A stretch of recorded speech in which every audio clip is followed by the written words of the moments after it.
I'm in the neighborhood. So I am in the budget, but they do more, like I don't travel anymore. I do that. Is it My, while pregnant? Is that was a full vaccine? no, I'm fixing. I started when I was. Are you still? That's my story, and I'm sticking to it. Are you still a temporary employee? Yeah, that's really good. That's good. In a year now. In a year now. You must know something.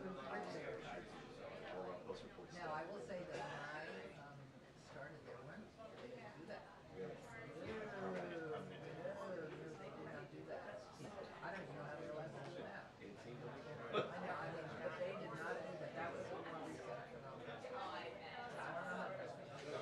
It was not that when I started. Oh, really? Oh, yeah, that's great. Yeah.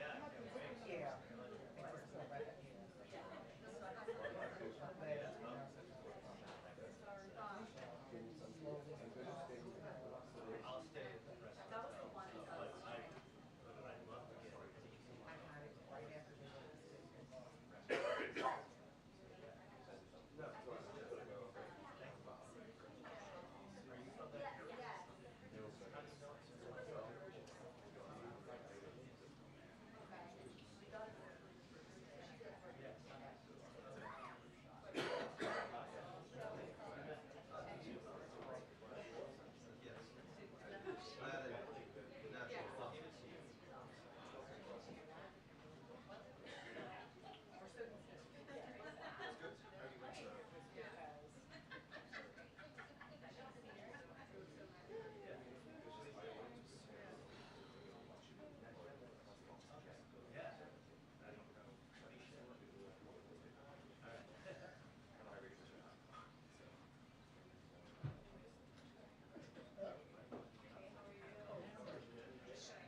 All right, good afternoon, everyone. Happy Monday, happy belated Mother's Day to many of you here. I have two things at the top, and then I'll turn it over to our National Security Advisor. So this afternoon, the President and Vice President will host a reception celebrating Asian American, Native Hawaiian, and Pacific Islander Heritage Month here at the White House. The Biden-Harris administration has leveraged the full force of the federal government to ensure the promise of America for all AA and NHPI communities, including by using an executive order establishing the President's Advisory Commission and the White House Initiative on Asian American, Native Hawaiians, and Pacific Islanders. The Biden-Harris administration has delivered the most equitable economic recovery on record, with nearly 15 million jobs created, including historic AA and NHPI small business growth. We are also working to ensure equal access to quality education, expand affordable health care for children and families, combat hate, improve disaster recovery, preserve indigenous heritage and lands, and protect civil rights by advancing language access and data equity. And you'll hear from the President directly on this work later today. And finally, today, the Biden-Harris administration is kicking off this year's Infrastructure Week. I know you all are very excited about that. We are celebrating the historic progress of President Biden's Investing in America agenda, which continues to create good-paying jobs, boost domestic manufacturing, strengthen supply chains, and grow the economy from the middle out and bottom up. While Infrastructure Week became an empty punchline during the prior administration, President Biden is delivering an infrastructure decade that will benefit communities for generations to come. To date, our administration has announced over 56,000 infrastructure projects across the country and delivered over $450 billion from the infrastructure law. Today, we release an updated map showcasing thousands of projects that are underway, as well as new state-by-state fact sheets that spotlight investments and projects across the President's entire Investing America agenda. This Infrastructure Week, we are also calling out Congress, Republicans in Congress to be more specific, who voted against President's infrastructure law, but are now showing up at groundbreaking events and ribbon cuttings. We're also calling on congressional Republicans to extend funding for Affordability Connectivity Program, which has lowered internet bills to enable more than 23 million households to access affordable, high-speed internet. Without congressional actions, millions of Americans will see their internet bills increase or lose internet access at the end of the month. With that, as you can see, our National Security Advisor, Jake Sullivan, is here to give a Middle East update. Jake? Thank you, Karine, and good afternoon, everyone. Before I take your questions, I want to step back and make some comments on the latest developments in the Middle East. There's been a lot more heat than light in the recent coverage and commentary about the war between Israel and Hamas. So I want to take a moment today to get back to basics and lay out the administration's view. Here is how we see it. 1, this is a war between the State of Israel and the terrorist group Hamas, whose mission is to annihilate Israel and kill as many Jews as they can. The war began on October 7th, when Hamas massacred 1,200 people and took more than 200 hostages. There was a ceasefire in place on October 6th. Sinwar broke it. The President has made clear the United States wants to see Hamas defeated and justice delivered to Sinwar. There can be no equivocation on that. 2, the Palestinian civilians caught in the middle of this war are in hell. The death and trauma they've endured are unimaginable. Their pain and suffering are immense. No civilian should have to go through that. This is on the President's mind every day. 3, Israel has an unusual, even unprecedented burden in fighting this war because Hamas uses hospitals and schools and other civilian facilities for military purposes and has built a vast network of military tunnels under civilian areas. That puts innocent civilians in the crossfire. It does not lessen Israel's responsibility to do all it can to protect innocent civilians. 4, we believe Israel can and must do more to ensure the protection and well-being of innocent civilians. We do not believe what is happening in Gaza is a genocide. We have been firmly on record rejecting that proposition. 5, the United States will continue to lead international efforts to surge humanitarian assistance throughout the Gaza Strip, because innocent civilians should never go without food, water, medicine, shelter, sanitation, or other basic necessities. Active diplomacy by President Biden has made a considerable difference in getting more aid into Gaza. Now we are redoubling that diplomacy to press the key actors, including Israel and Egypt. I discussed this issue with my Israeli and Egyptian counterparts yesterday. 6, the United States has sent a massive amount of military assistance to Israel to defend itself against all threats, including Hamas, Hezbollah, and Iran and its other proxies. We are continuing to send military assistance, and we will ensure that Israel receives the full amount provided in the supplemental. We have paused the shipment of 2,000-pound bombs because we do not believe they should be dropped in densely populated cities. We are talking to the Israeli government about this. We still believe would be a mistake to launch a major military operation into the heart of Rafah that would put huge numbers of civilians at risk without a clear strategic gain. The president was clear that he would not supply certain offensive weapons for such an operation were it to occur.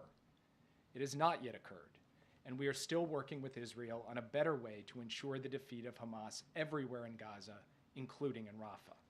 This has been the subject of detailed conversations between our professionals, and I discussed this again with my Israeli counterpart just yesterday.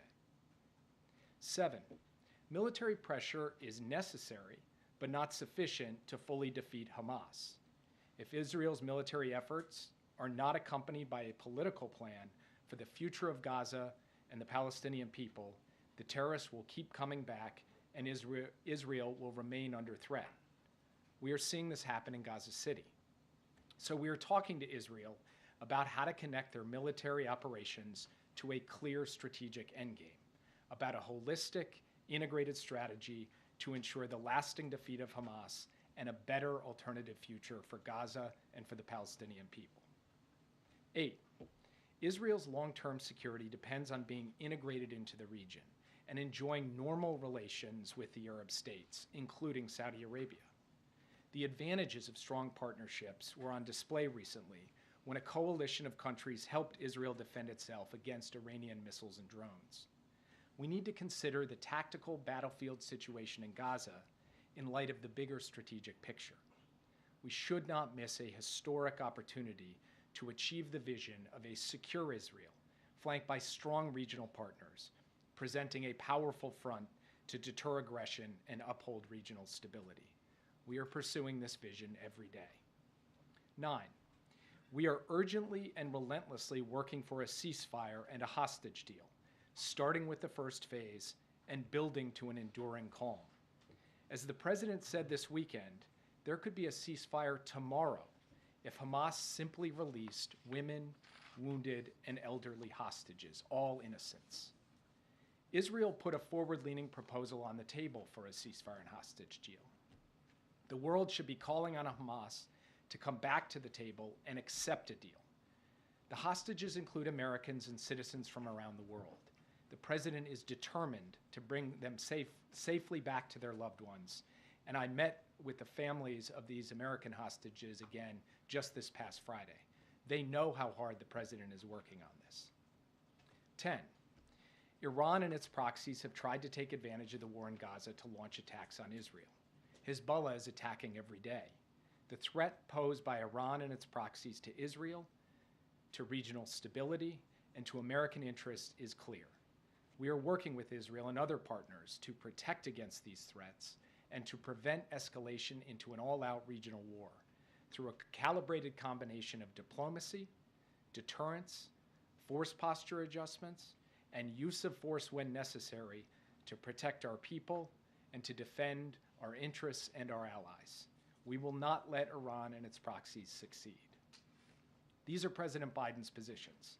They reflect his commitment to getting an outcome in Gaza and across the broader Middle East that protects Israel's future security and paves the way for a future of dignity and security for the Palestinian people as well, rather than Israel getting mired in a counterinsurgency campaign that never ends and ultimately saps Israel's strength and vitality.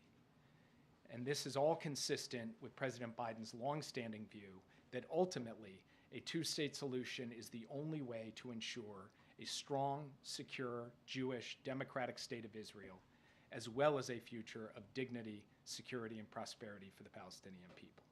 One last thing. No president has stood stronger with Israel than Joe Biden. He was the first president ever to visit Israel during wartime. He is protecting Israel at the United Nations. He mobilized a coalition to directly defend Israel against an unprecedented Iranian attack. He led the bipartisan effort to pass a supplemental that ensures Israel's defense and military edge for years to come. His commitment to Israel is ironclad. Ironclad doesn't mean you never disagree. It means you work through your disagreements, as only true friends can do. That's exactly what we've done for the past 7 months, and that's what we'll keep doing. And with that, I'll be happy to take your questions. Yeah. Thank you, Jake. Just a week ago, the administration sounded optimistic on the prospect of a ceasefire and hostage deal. Now those talks appear to have stalled. Can you provide an update? Well, I have been quoting George Mitchell of late, who negotiated peace between the warring parties in Northern Ireland.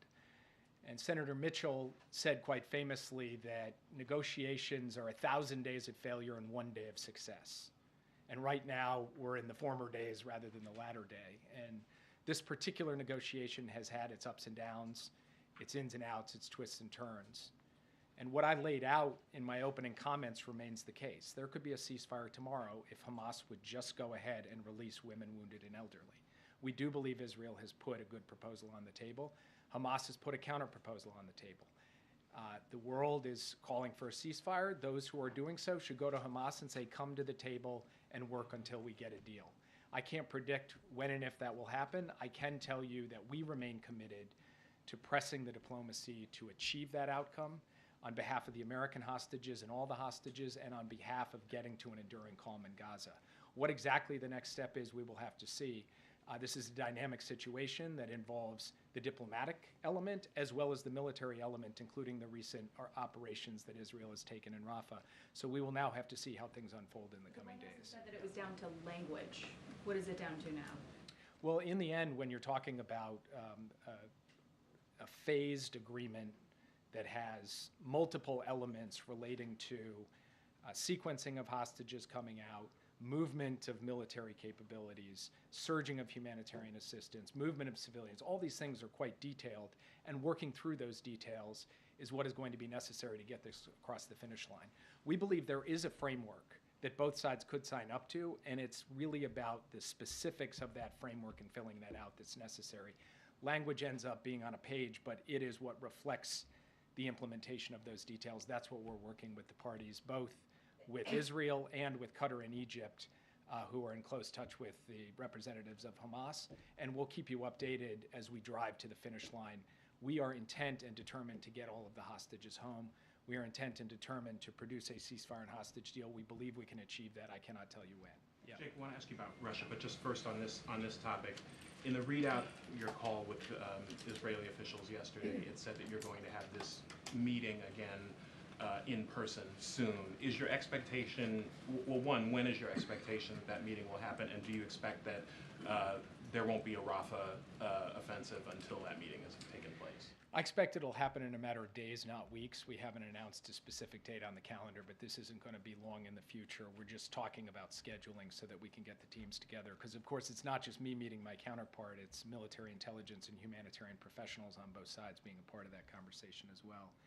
And what I expect is that we will have an opportunity to talk further about the best way to ensure Hamas's defeat everywhere in Gaza, including in Rafah, in the context of that conversation. And that opportunity will still be available to us when we show up for that conversation. And then Zelensky's advisor said today that these new Russian government appointments, including the defense minister, show that Moscow is going to try to scale up its war effort and reconfigure its economy for its defense needs. Is that your assessment of this shakeup as well?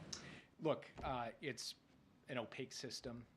It's run by one man, Vladimir Putin. He calls the shots. He may move around professionals into various roles, but at the end of the day, he seems bound and determined to continue to try to inflict a brutal war of aggression on Ukraine. We'll take whatever comes, support Ukraine alongside a coalition of countries, and see what happens. So I don't have a specific comment on the nature of this change up in their government. I've seen that speculation from the Ukrainians. It's not unreasonable, but I can't draw any conclusions at this point. We'll have to see what unfolds. Yeah. Thanks, Jake. Does the U.S. believe that Sinwar or other top Hamas leaders are hiding in Rafah? And if not, why do the Israeli forces continue to push further into Rafah? What reasons are they giving you?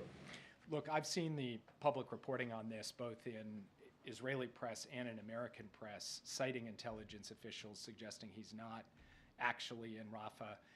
I'm not going to comment from intelligence on intelligence operations from the podium, so I'm afraid I can't go further in trying to answer your question. But it's a reasonable question if, in fact, it were the case that he weren't in Rafah, but I can't confirm that one way or the other from this podium. What reasons are the Israelis giving for why they continue to push forward in Rafah? And do you get the sense that they're taking the U.S. warning and threat seriously? Look, I think that they have taken the sustained conversation that we have had with them about how to seek an enduring defeat for Hamas while minimizing civilian harm. I think they have been taking that seriously. We've had multiple rounds of conversations, professional to professional, president to prime minister. We will continue those conversations. We have been very clear about where we stand, and we've also been clear that we're here to actually offer constructive ideas for how to proceed with this in a way that will ultimately achieve the objective. One of the points I made at the outset that I think bears repeating is that really any military operation, a targeted operation, a larger operation on the ground or in the air, has got to be connected to a strategic endgame that also answers the question, what comes next?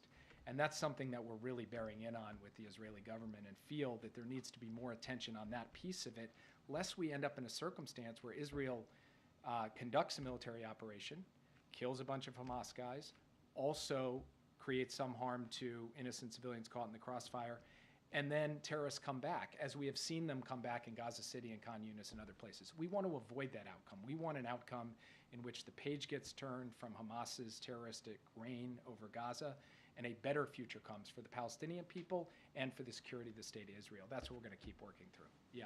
Thanks, Jay. I know you don't previously haven't wanted to talk about drawing red lines, but Israel is continuing to strike Rafah, and they're continuing to order the evacuation of large numbers of civilians. So how will you assess when it has crossed over into a full-scale offensive from the current, operations that are happening now? We're watching this very closely, as you are. We're consulting closely with the Israelis. We're collecting our own assessment of what's happening on the ground. The Israeli Defense Forces have indicated to us that the operations they are currently pursuing are targeted. They are not the kind of massive military operation that we have talked about. We'll make our own judgment on that as we see things unfold, and it will be based on a totality of factors. It's not a mathematical formula or a mechanical determination. It's something we will judge based on what we see, and the president will then make his determinations. We have not seen that happen yet. Yes, April. Jake, you've said some of the most strongest words yet about the Palestinians, protecting them, protecting the innocent civilians, as well as assuring their security and aid. What has your department, the National Security Council, as well as Steve Benjamin said to Morehouse in the lead up to the president's speech, trying to quell the concerns about protests during his commencement address this weekend? I have not spoken with the folks at Morehouse, and I'd have to defer to Steve to relay to you what he said to them in their conversations. We're, of course, focused on the policy as it relates to the ongoing war and the situation in the Middle East. I have not been engaged in or involved in the preparations for the president's commencement address. It's important to get out right now, as there are people who are walking out on college commencement addresses, as people are turning their backs, wearing scarves that represent Palestinians. Is this message important to get out for these upcoming commencement addresses that the president is delivering? The president called Prime Minister Netanyahu at the beginning of April, more than a month ago, to register his very strong concern about the need to get more humanitarian assistance in, and he put out a strong public statement at that time. So the premise of your question, that I'm now coming to speak about the issue of surging humanitarian assistance or protecting civilians, is not a premise I'm afraid I can accept. The president's been very strong on this. Secretary Blinken has been strong on it, and not just in what they say, but in the work that we are doing with Israel, with Egypt, with the United Nations, and frankly, through our own activities, including airdrops and the work to get this pier in place to begin to surge humanitarian assistance in by sea. And when it comes to the issue of civilian harm and the question of trying to do everything possible to reduce the amount of civilian harm on the Strip, this is something the President has spoken to quite actively over a sustained period of time as well, and is directly engaged with the Israelis on too. There are people who are protesting the president's appearance at Morehouse because of the Palestinian issue. What do you say to those people directly? I would say, please read the remarks that I just gave to this room today, because I think it tries to lay out. It's not a flip. I'm not being flip. I'm telling you, April, straight up. What I've just laid down here today encapsulates the president's position on something that is both simple and complex. It is simple because Hamas is an evil terrorist organization that needs to be defeated, period. It is complex because doing that in the context of what is happening in the Gaza Strip is a complex military operation, and frankly, the regional situation makes it even more complex. And people of good faith have very strong views on this issue. And we will engage with people across the, across the board of folks who have come to this with their own perspective, their own worldview, and all we can do is tell them, how do we see it? Where do we stand? And what I've tried to lay out for you, step by step, is where we stand on a set of issues that raise questions of policy, of course, but are also deeply human. They're deeply human for the hostage families. They're deeply human for those who lost their lives in a massacre on October 7th and whose loved one lost their lives. It's deeply human for innocent people who are caught in the crossfire and are struggling to get access to basic necessities. And we're going to keep speaking to that as we go forward and continue to follow what we believe is in the best interests and reflective of the values of this country. Yeah. Thanks, Jake. There was a New York Times analysis today that showed Russian missiles breaking through Ukrainian air defenses in far greater numbers over the past couple of months, with interceptions down. At the same time, there's this apparently, Russian forces gathering and surging on this new front in the north. Is any of this the result of delays in getting arms to the Ukrainians, or what accounts for this turn? So part of it is the fact that Russia has continued to push the envelope in terms of just the brutality and intensity of its campaign. It has sought more targets across a wider range of Ukraine, most of them civilian, frankly, trying to destroy the Ukrainian electricity grid with an even greater determination this year than they had last year. Part of it is about the need for us, the United States and our coalition of countries, to surge yet more air defense in so that Ukraine has it. And yes, part of it is about a 6-month delay in being able to get assistance to Ukraine that has put Ukraine in a hole, and we've made no bones about that from this podium. So we have started moving air defense to them. We intend to move more, and by we, I don't just mean the U.S., I mean our whole coalition with the President, Secretary Austin, myself, working day in, day out to coordinate those deliveries and to put Ukraine in a position where it is better able to defend against what Russia is throwing at them, and what they are throwing at them is quite considerable. Yeah. Follow up on that. Can you quantify how quickly are the new packages of military assistance arriving on the battlefield in Ukraine, and if the U.S. is confident that they'll arrive in time for the Ukrainians to be able to fend off advances in Kharkiv and other regions? The same day that the law took effect, now 2-3 weeks ago, the president signed out $1 billion package. Some of that equipment is already on the battlefield. On Friday, he signed out another package. Some of that equipment will get onto the battlefield this week. Now, some of it has a longer lead time in terms of our ability to ship it, organize it, and get it in. So I don't want to suggest that all $1 billion worth of equipment is on the battlefield. But what you will see is a steady flow week by week. It's not like we've got to wait well out into the future before stuff starts getting delivered. And we are going to have another, what we call PDA, Presidential Drawdown Authority package, just in the coming days, because we're trying to really accelerate the tempo of the deliveries, recognizing, as I said before, the delay put Ukraine in a hole, and we're trying to help them dig out of that hole as rapidly as possible. PDAs every week now, or even faster? How we do the drawdown is a little bit less of the central issue than what the size of it is and what the sequence of actual deliveries are. So I'm not going to suggest that there'll be a drawdown every week. What I am going to suggest is that the level of intensity being exhibited right now in terms of moving stuff is at a 10 out of 10. I spoke this morning along with Secretary Austin and Chairman Brown with our counterparts in Ukraine, General Syrskyi, Minister Umarov, and Andriy Yermak.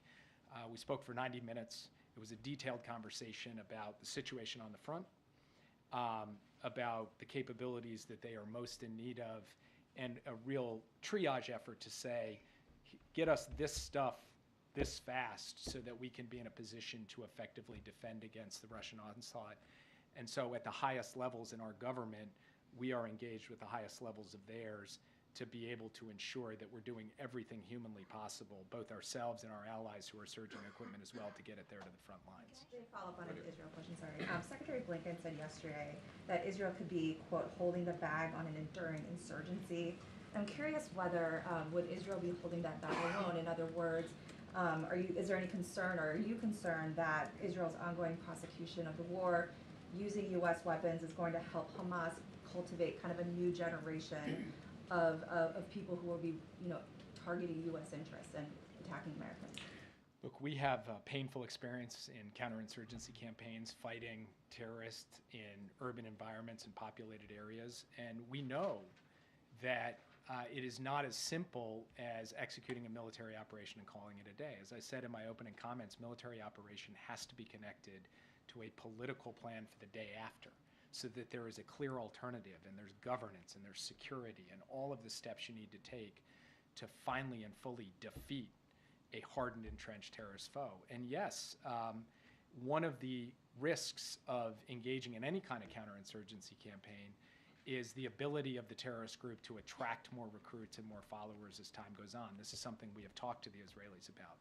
So one of the key points that we have been reinforcing is to step back just from a tactical military analysis of the situation, ask strategically, how do we get to the common goal, the enduring defeat of Hamas? And that is going to require military pressure, yes, but more than just military pressure, a political plan to get there. Hi, thank you. One of the big questions about Rafah is that why does the United States, the strongest ally of Israel, the biggest weapon supplier, seem to have so little clout with the Netanyahu government? And you said, for instance, that they need a strategic endgame. They don't have one yet. Bibi Netanyahu has said they're going to go ahead in Rafah no matter what. What is the evidence that the United States still has clout with the Netanyahu government, or is it just too early to tell? Well, I think you can go back to the beginning and look at the pattern of engagement of the United States and the impact that it's had on, for example, the flow of humanitarian assistance. And we believe also that in engaging Israel on the question of civilian protection and civilian harm, they have made adjustments over the course of time. And then with the question of a strategic endgame, I don't think that's really a question about American influence. That's a question about Israel's strategy and what Israel chooses to do. The Prime Minister doesn't have to answer to us on that. He's got to answer to the Israeli people on that, because he's ultimately having to deliver for them the long-term security and a clear answer to the question, how does Hamas get defeated on an enduring basis and what comes after? So I think sometimes this whole issue gets put a little bit too much into the frame of the U.S. and Israel and not enough into the frame of these are sovereign Israeli decisions that they're making in a democracy. Their leadership is choosing how to prosecute this war. They're going to make those decisions. We're a sovereign country too. We're going to make our decisions. And as a very good friend of Israel, we are going to stand with them as they work to defeat their determined enemy. But we're also going to offer our advice and make clear where we stand on these issues as well. That's the most we can do. That's the most you could ask of anyone. That's what we will do every day. We do believe it has borne results. We hope it will bear more results in the period ahead. Yeah. Another question on Secretary Blinken's comments yesterday. He said that even if Israel goes further into Rafah, that there will still be thousands of Hamas soldiers left. So why is then Israel saying that they have to go into Rafah to defeat Hamas? Look, I'll leave that to the Israeli government. A point that we have made to them is that Israel has gone through Gaza City. Israel has gone through Khan Yunis. And in both places, you've seen terrorists emerge from the rubble because, from our perspective, there's not a sufficient integration of a military plan with the political plan. We have concerns about that. We've raised those concerns, not with rancor, but because we want to see a successful outcome to this war. We want to see Hamas defeated. We want to see its leaders, justice delivered to its leaders, starting with Sinwar. So we'll continue to talk to them about this, but really that question, which is a good question, is a question best posed to the Israelis who are formulating the military plans that they are unfolding. Question on China tariffs. What is the president's goal with his review of those tariffs, and do you expect any retaliation from China if tariffs are in fact raised? So I will not get ahead of the president on this. I've seen obviously all of the reporting on it. It's no secret that the president, this entire administration, has been concerned about unfair practices by the PRC that harm American workers and businesses, the issue of overcapacity, the ways in which China has put in place a series of non-market distorting practices in strategic sectors. And he has said consistently, I'm going to stand up and push back against that. And so that's the frame that he approaches this with.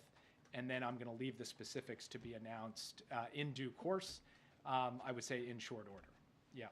Jake, you cited the humanitarian aid as a way to influence Israel and a clout of the U.S. But this, even the aid coming to Gaza, has been curtailed now. It's been blocked. So barely any aid coming in. And also the repeated attack by settlers and extremists in the West Bank of allowing the aid in. So how can you make sure that actually the U.S. has that clout that you're mentioning? And second, if you allow me, many Arab states said that, including your allies, said they're not going to take part in the day after plan in Gaza in any shape or form, whether it's a force or it's administration. Netanyahu said too that he doesn't want the PA to take part or a two-state solution. So what's your vision when it comes to the day after? How can you push the Israelis to materialize this into some kind of plan of action? So on the first question, in the past few days since Israel took the Rafah crossing, we have seen difficulty getting aid through either Rafah or Kerem Shalom, and this is a matter of great concern to us. This is something we're working not just with the Israeli government, but the Egyptian government and the United Nations, because it will take all three of them working together to make this happen. In the meantime, Israel has opened yet another crossing in the north beyond Erez, a crossing called Zakim, and has moved flour through that crossing. We have managed to get some fuel in down through the south despite all of the other difficulties. This is an urgent and critical situation. We have got to get those crossings open to get more aid in. That has been an issue of the past 3 days since these military operations, and it's something we are working through with all the relevant parties. It is a total outrage that there are people who are attacking and looting these convoys coming from Jordan going to Gaza to deliver humanitarian assistance. We are looking at the tools that we have to respond to this, and we are also raising our concerns at the highest level of the Israeli government, and it's something that we make no bones about. This is completely and utterly unacceptable behavior. On the day after, we are in fact having constructive conversations with Arab states about it. But what they do want to see is a political horizon. They want an answer to what does the long-term future look like for the Palestinian people. That's something we're talking about with them. That's something we're talking about with the Israeli government as well. Yes. Thanks, Jake. Just to put a little bit of a point on Nadia's question, is Israel restricting the flow of humanitarian aid into Gaza, or is it not? So first, I would point you to the findings of the State Department report that just came out over the weekend.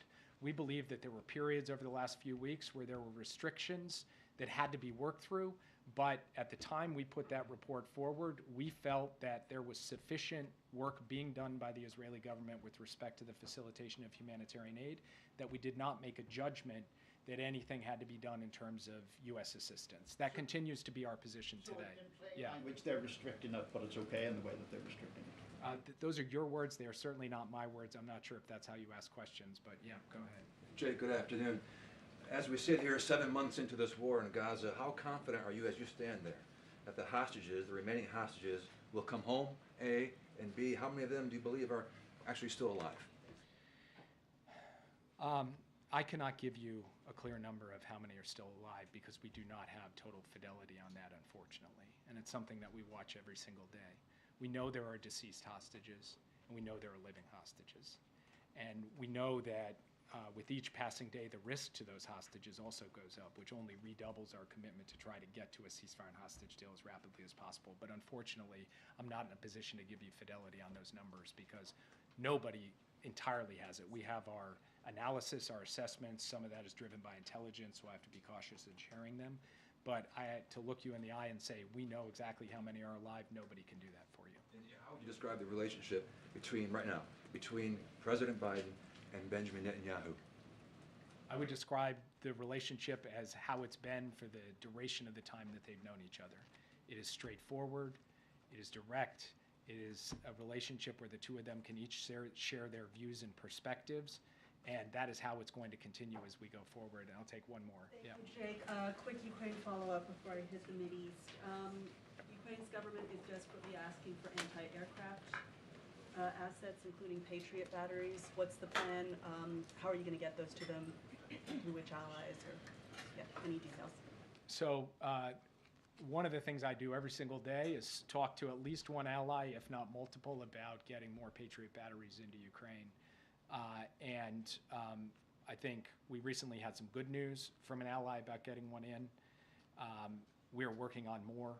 That's just something that we're going to continue to try to procure. And beyond Patriots, we're looking for other systems as well, because we believe that there are a number of allies who have capabilities they could share and ways in which the United States could help them with their air defense needs as a backfill. That is an ongoing conversation. It is a matter of utmost priority. You're looking at like one or two at a time, not dozens, not a bigger number. I mean, dozens of Patriot batteries I don't think is the right order of magnitude for what we're trying to get in there. And then on the Mideast, how do you... the back of the room. All right, I'll take you last. Yeah. Fine. Thank you. We're a package deal. Egypt has said that they will support South Africa's case at the ICJ against Israel for genocide. How is that affecting the negotiations right now, the situation in general, and what is Washington's message to Cairo about this decision on their part? I can't say that it's helpful to the discussions between Egypt and Israel to try to sort out the humanitarian assistance and access issues, but I do know that Egypt, Israel, the United States, the United Nations, we are all trying to work together to figure out a way forward. So last question. Thank you. You said at the start of this that you don't believe what's happening in Gaza is genocide. What criterion are you using?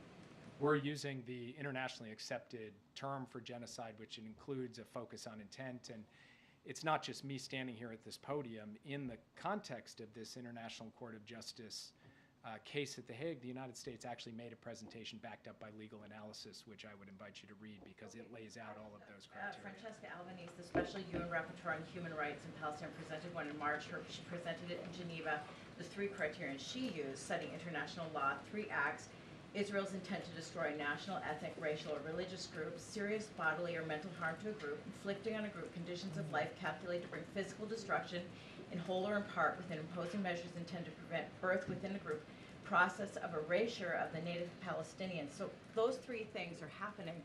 How can you say genocide's not being committed? As I just told you, I think the best way for me to answer that question is actually to ask you to look at the laydown that we gave, which... Are you saying this isn't happening? I'm sorry, I thought you asked me how I can say it. I'm saying I'd like you to look at the United States' I just did. I'm asking you saying this isn't happening. Do you mind if I finish answering your question before you interrupt?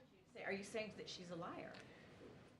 The United States has laid down at the International Court of Justice in writing, in detail, its position on this issue, and I'd ask you to read it. Thank you. Are you saying that it doesn't line up for them with what she's saying? Thank you,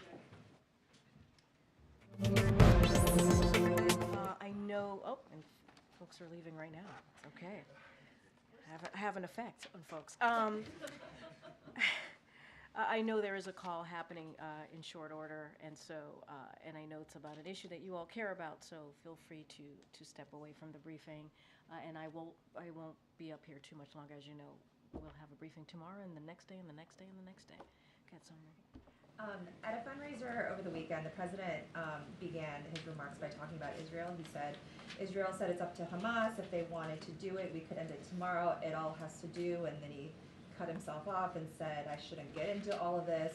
I don't want to get going. Can you just finish the sentence for us? And what he was trying to say, especially when he was talking about it all has to do with... Look, I'm obviously, as I say often, certainly going to let the president speak for himself. But he didn't finish speaking. I know, but look, I think obviously Jake Sullivan, the National Security Advisor, came here and gave a very good and detailed, in-depth laydown of where we are. and it's very much where the president is.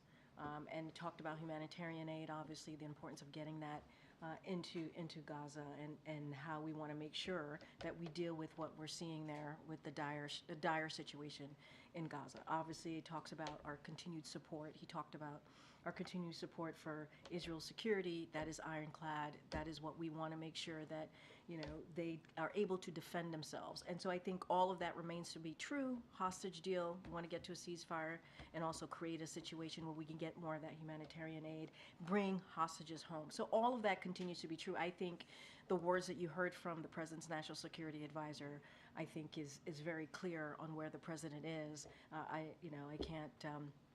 can't speak beyond that. And, you know, I think the President started out saying what was on his mind, but more broadly, where we are with the situation in Gaza and Israel has been very clear, and we want to continue to lay that out. That is one of the reasons that Jay came out here. The House is likely to vote on the Israel Security Assistance Support Act later this week, which would ban the administration from withholding military aid to Israel that has been congressionally approved. Is that something that, it's obviously a response to the president's comments over the last week, so is that something that the White House would oppose? Are you talking to Democrats who might be inclined to go with Republicans on this? So look, I'll start off, I just repeated basically what I wanted to say to this question, which is this president has been very clear. His commitment to Israel's security is ironclad. That has not changed. We share Israel's goal of defeating Hamas, and will continue to stand with Israel to make that happen. We've been very clear. As it relates to the announcement that the president made in the interview last week on CNN, we have paused only one shipment. That includes 2,000 pounds bombs, which can be very destructive in densely populated urban environments such as Rafah. You heard, obviously, Jake just speak to this. And then so regarding this bill, as you just asked me about, Sungmin, we strongly, strongly oppose attempts to constrain the president's ability to deploy U.S. security assistance consistent with U.S. foreign policy and national security objectives. It is our objective as well that we plan to spend every last cent appropriated consistent with legal obligations, including in the recent supplemental, that national security supplemental that was just passed and the president obviously signed. We are committed to that to that supplemental, so that has not changed. Okay, go ahead, April. This week, President Biden is going to commemorate the anniversary of Brown v. Board. Does this president or this administration believe that Brown v. Board may have been weakened by the Supreme Court's decision on affirmative action in college admissions? So as you just stated in your question to me, the president is going to commemorate Brown v. Board, and he's also going to meet with the families. That's going to happen on Thursday. On Friday, he's going to go over to the National Museum of African American History and Culture. He'll be there on Friday to give a really important speech. I don't want to get ahead of the president, but to your question about the Supreme Court's ruling in Students for Fair Admissions versus Harvard last year, the president reiterated that his administration will fight to preserve the hard-earned progress we have made to advance racial equity, civil rights, and expand educational opportunity for all Americans. Specifically, the president called on colleges and universities when selecting among qualified applicants to give serious consideration to adversities students have overcome, including the financial means of a student or their family where a student grew up and went to high school, and personal experience of hardship and discrimination, including racial discrimination that a student may have faced. As the president said last June, when this verdict came down, he strongly disagrees with the court decision and believes that one of the greatest strengths of America is indeed our diversity. The president, again, is going to speak about this on Friday, so I don't want to get ahead of him, but we have made very clear how we feel about this decision that happened almost a year ago. But does he believe that it undermines Brown v. Board, this historic ruling that integrates schools, and we are actually seeing the segregation of schools still in this country? No, I totally agree with all the points that you made. I laid out what we thought about that decision that came last June, and we had said it is something that is concerning, incredibly concerning. The president is going to give a speech on Friday. I'm going to let the president speak for himself. He will address this. Obviously, we are indeed commemorating the landmark Broad v. Board of Education, and so that's something we're going to meet with the families on Thursday. So you see a pattern here that the president's going to meet with the families on Thursday. He's going to give remarks on Friday, and he will speak to this himself. But wanted to lay down what we have said already about the ruling, the admissions ruling versus Harvard that happened last year. We've been very clear about that. Thanks, Karine.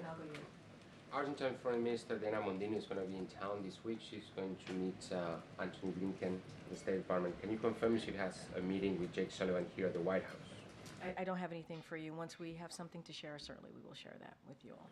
Okay. Thanks, Karine. So Warren Buffett this month said that taxes will have to be raised to pay for the national debt. He said the government may want to decrease spending. So we've had announcement after announcement of taxpayer money being doled out. We've seen almost weekly now. Is the federal government spending too much money? So let me just say a couple things that Warren Buffett did say that we certainly agree with, and I'll quote him: "The wealthy are definitely undertaxed relative to the general population," which is why the president has a plan to make sure that wealthiest among us, the billionaires and big corporations, pay their fair share. And we've been very clear about that. They pay their fair share in order to pay for his investments in America and cut the deficit by $3 trillion. And Buffett also said it doesn't bother him to pay taxes. And so it has been very clear, the president has said, that he will not raise taxes on anyone making less than $400,000. That is what the president has said. Warren Buffett pretty much agrees with us. We agree, obviously, with him.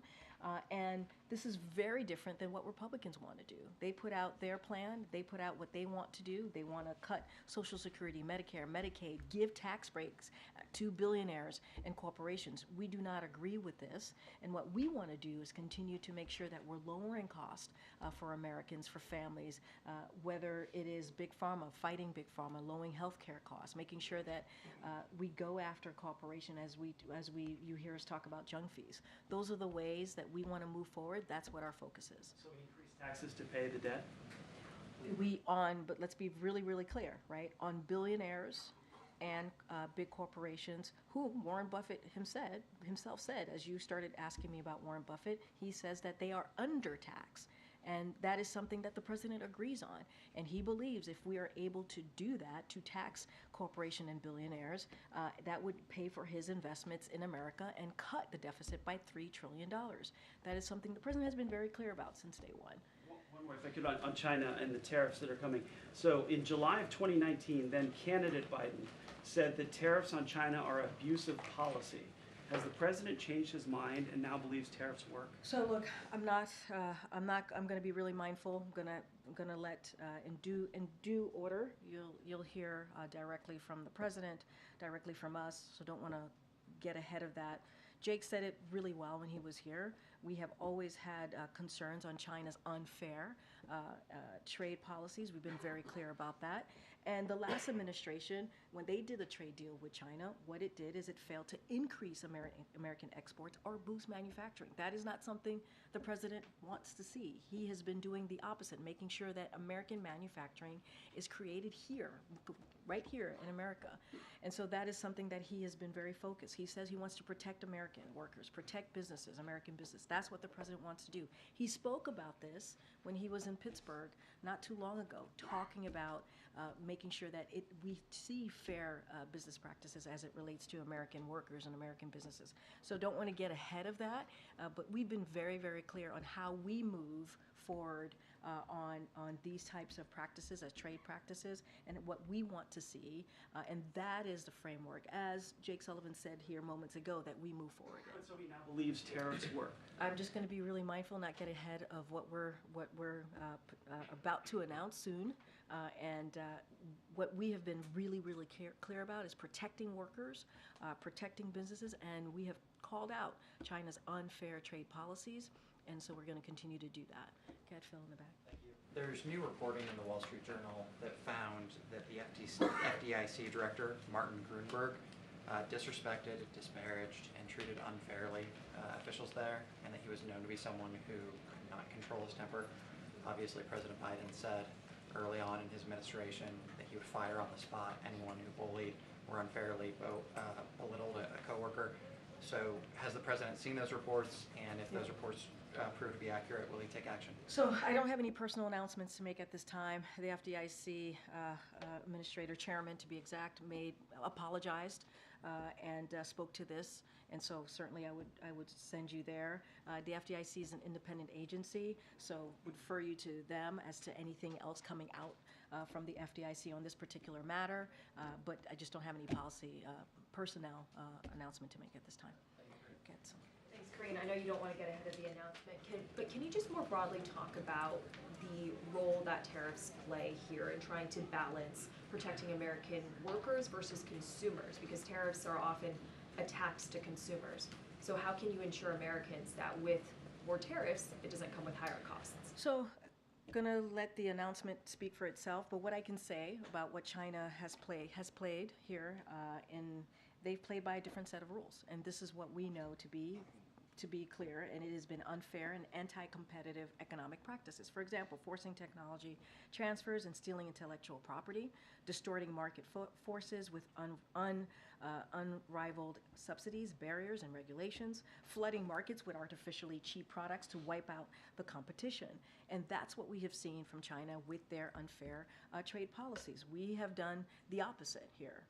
And what we have tried to do is invest in our Invest in America agenda is $860 billion invested by the private sector in manufacturing and clean energy. Nearly 800,000 manufacturing jobs created right here in the U.S. So you see the president's investment in America. This is what his agenda has been all about. And as I stated moments ago, when Trump administration, when they went forward with their trade deal, what it did is it showed that that deal with China, it failed to increase American export and boost manufacturing. We have tried to change that, reverse that, and so I want to be mindful. I'm not going to get into an upcoming potential announcement, and so I'm going to be really mindful there. But we are all about, and this president has been very clear, protecting American workers, protecting American businesses, and we're going to continue to do that under this administration. And can you just talk about the president's preparations for the upcoming commencement speech at Morehouse? And does he plan to address the concerns of some students and faculty who have conflicting views about the president being there? So a couple of things there. The president's going to continue to work on his speech with his senior advisors. That's what he's going to do all week.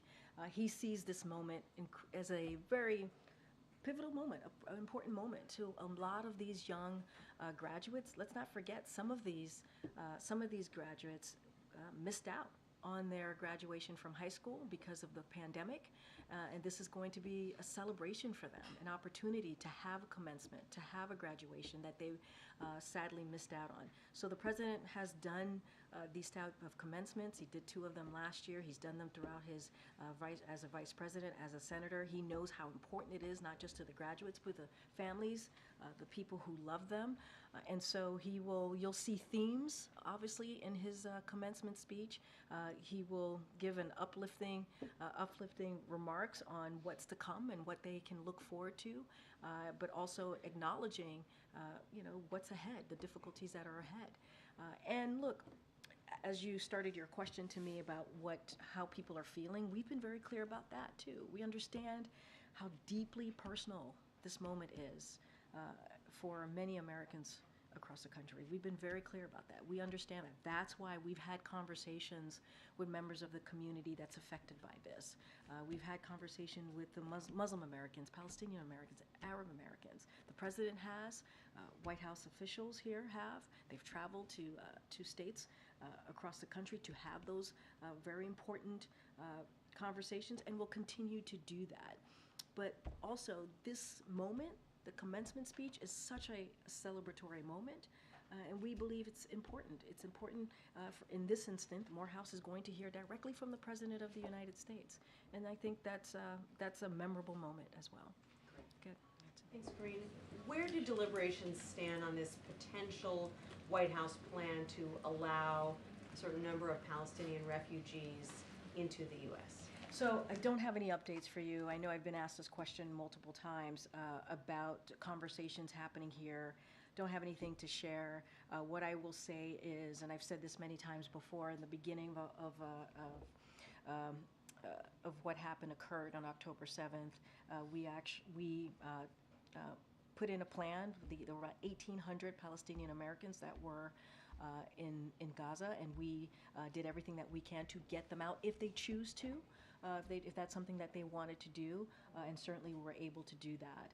As it relates to a refugee program or anything in that nature, I don't have any announcement to make, and I'll just leave it there because I want to be really mindful about that, about getting ahead of that. Does the fact that a lot of Democratic senators were sort of lukewarm on the idea make it less likely that something like that would happen? I wouldn't say that. I wouldn't say that. Confirm that either way. What I will say is we don't have any announcement to make at this time, and so obviously we're going to look at everything.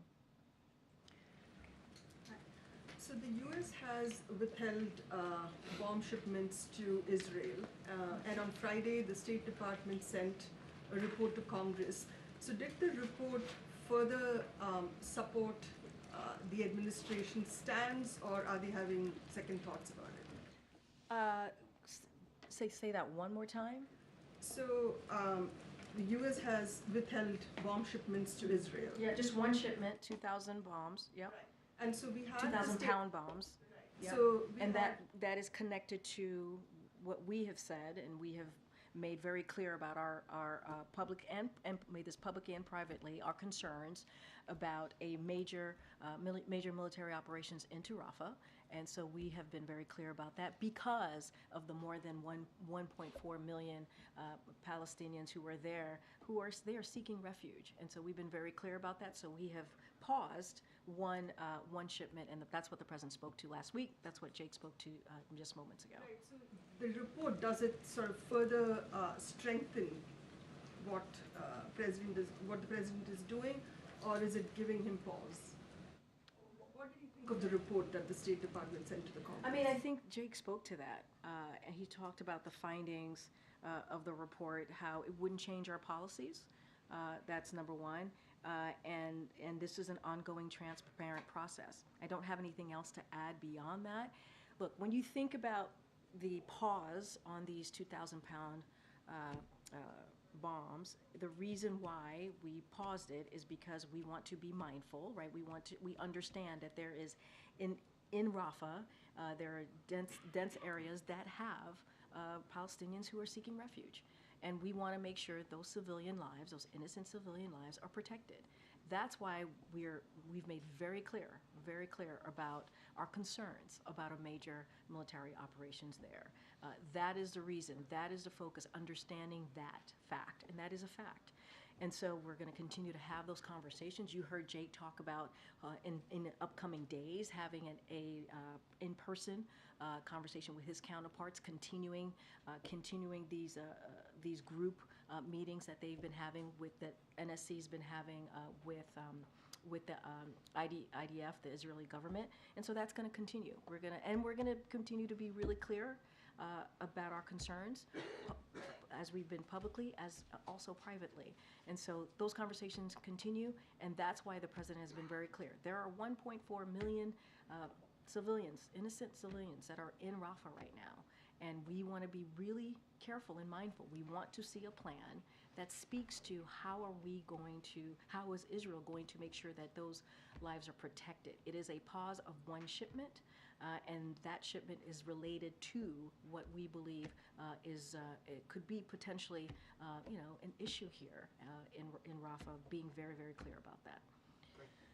Okay. Go ahead. Thanks, Karine. Some recent polls, and I know you've said the president doesn't govern looking at polls, but some have shown his popularity eroding amongst young people and also non-whites, and it's not only related to Israel.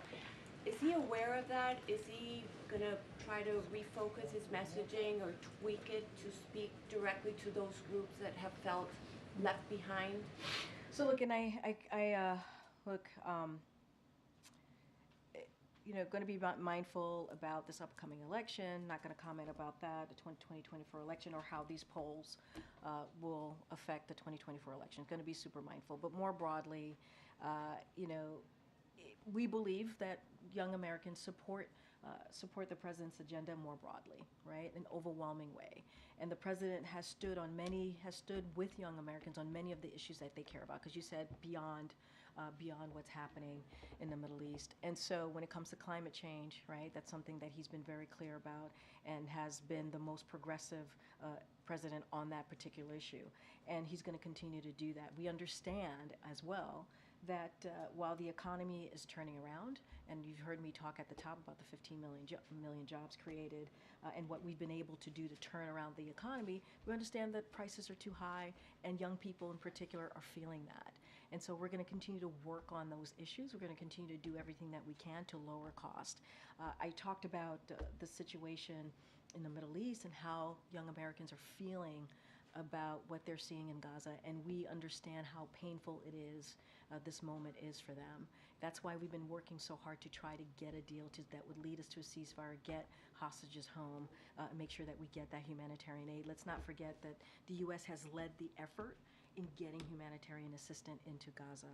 And so, going to be super mindful about the particular polling questions, but we do believe that we want to make sure that we have an economy that works for young people. We want to make sure that we listen to young people and hear them out.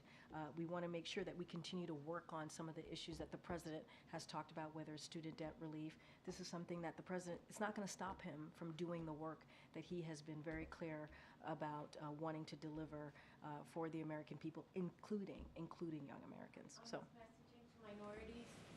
Well, and what do you mean specifically about that? Hispanic voters. Yeah. Well, I'm not going to speak to Hispanic voters or voters more specifically, but if you look at what the president has been able to accomplish for different communities, we have seen an economy that he has created, right, that he's wanted to create, that is not a trickle-down economy, that is very much from the bottom up, middle out.